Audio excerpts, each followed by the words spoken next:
radio room. This is where the radio operator had a desk and where he would find out where we were at, could do Morse code if we had trouble. Then from here we went, here was the bomb bay, where the doors opened.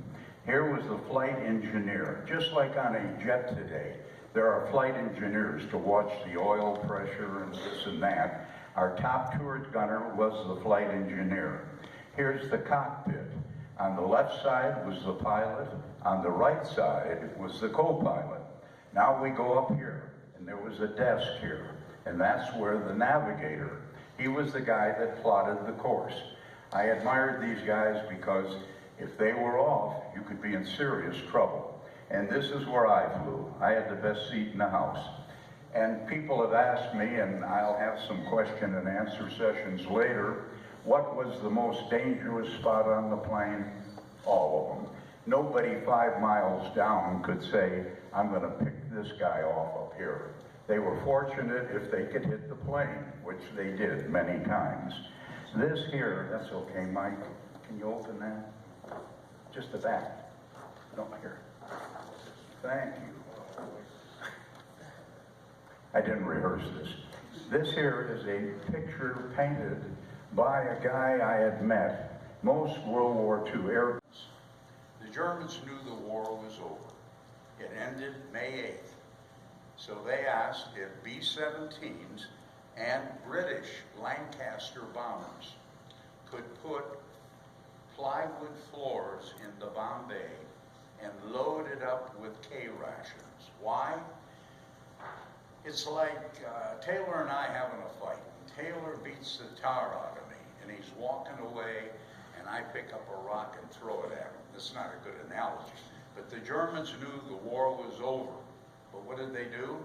They blew up the dikes in Amsterdam, The Hague, most of Holland. Not too many people know this. It makes me feel bad. There were 5 Mercy missions planned. I flew 3 of them, where we loaded the bomb bays with food rations.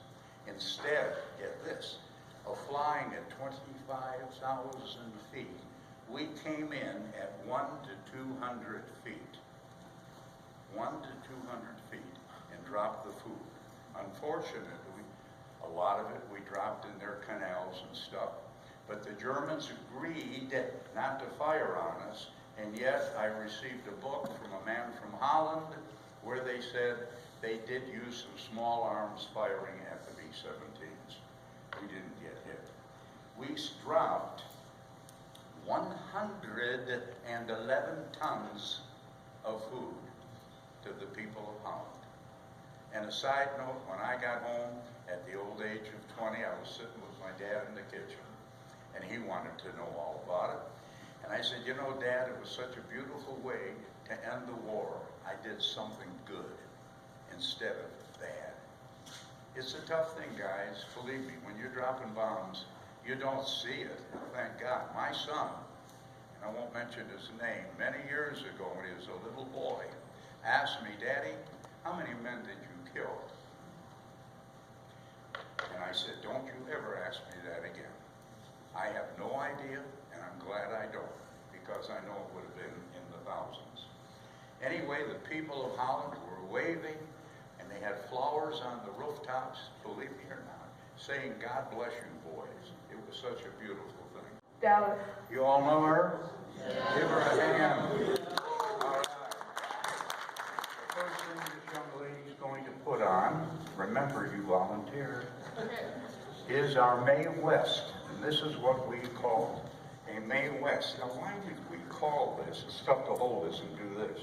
A Mae West, years ago there was a movie star called Mae West, and they named this after her. What do you use when you go swimming? I can't see you this way, but I can't see the screw without this. What do you wear when you go swimming before you go in the water usually? Or on a boat? Are they that quietly spooky? Thank you. Okay, a life preserver. Let's put this on. Here you go. What film? Oh, okay, I can't see you. I'm going to measure here. Now, I won't strap this up all the way, But can you hear me this way? Yeah. Good. On the May West are two CO2